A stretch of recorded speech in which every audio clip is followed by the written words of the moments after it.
ನಮಸ್ಕಾರ ಸ್ನೇಹಿತರೆ. ಶಿವ ಎಂದರೆ ಕೇವಲ ಒಬ್ಬ ದೇವರಿಗಿಂತ ಮಿಗಿಲಾದದ್ದು.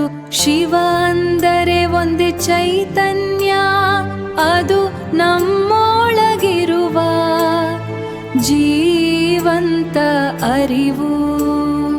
ಓಂ ನಮಃ ಶಿವಾಯ. ನಮಸ್ಕಾರ ಸ್ನೇಹಿತರೆ. ನಾವು ಎಲ್ಲರೂ ಶಿವನನ್ನು ದೇವರಾಗಿ ಪೂಜಿಸುತ್ತೇವೆ. ಆದರೆ ಶಿವನು ದೇವರಲ್ಲ, ಅವರು ಒಂದು ಚೈತನ್ಯ. ಚೈತನ್ಯ ಅಂದರೆ ಏನು? ಇದನ್ನು ಈ ವಿಡಿಯೋದಲ್ಲಿ ಈ ರಹಸ್ಯ ತಿಳಿಯೋಣ. ಶಿವ ಎಂದರೆ ಯಾರು? ಶಿವನು ಒಂದು ವ್ಯಕ್ತಿಯಲ್ಲ, ಅವರು ಒಂದು ಶಕ್ತಿ, ಒಂದು ಚೈತನ್ಯ, ಒಂದು ಅನಂತ ತತ್ವ. ಶಿವ ಎಂದರೆ ಶೂನ್ಯ, ಶಿವ ಎಂದರೆ ನಿಶ್ಚಲತೆ, ಶಿವ ಎಂದರೆ ಅಂತಿಮ ಸತ್ಯ. ಶಿವನು ಸೃಷ್ಟಿಗೂ ಮುಂಚೆ ಇದ್ದ ಒಂದು ಶುದ್ಧ ಚೈತನ್ಯ. ಚೈತನ್ಯ ಅಂದರೆ ಜೀವಂತ ಅರಿವು. ನಮ್ಮೊಳಗೆ ಯೋಚನೆಗಳು ಬರುತ್ತವೆ, ಹೋಗುತ್ತವೆ.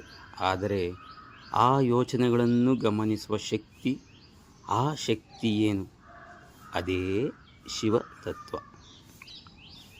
ನೀವು ಮೌನವಾಗಿ ಕೂತು ನಿಮ್ಮ ಉಸಿರನ್ನು ಗಮನಿಸಿದಾಗ ಒಂದು ಶಾಂತ ಅನುಭವವಾಗುತ್ತದೆ. ಆ ಶಾಂತ ಅನುಭವವೇ ಶಿವ ತತ್ವ. ಕೇದಾರನಾಥ್ ದೇವಾಲಯ ಹಿಮಾಲಯದಲ್ಲೇ ಯಾಕಿವೆ?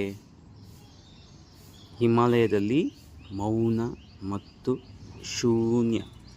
ಅಲ್ಲಿ ನೀವು ಶಿವನ ತತ್ವವನ್ನು ಅನುಭವಿಸಬಹುದು. ಶಿವನು ಒಂದು ರೂಪದಲ್ಲಿಲ್ಲ, ಅವರು ನಮ್ಮ ಅರಿವಿನಲ್ಲಿದ್ದಾರೆ. ನಾವು ಇವಾಗ ನಿಜ ಜೀವನದಲ್ಲಿ ಈ ಶಿವತತ್ವ ಎಲ್ಲಿದೆ ಅಂತ ನೋಡೋಣ.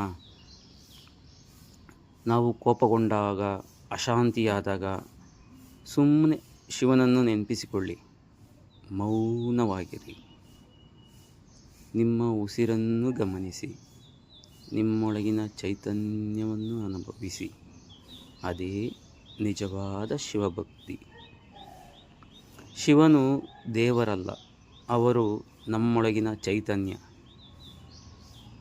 ಈ ವಿಡಿಯೋ ನಿಮಗೆ ಇಷ್ಟವಾದರೆ ಲೈಕ್ ಮಾಡಿ, ಶೇರ್ ಮಾಡಿ.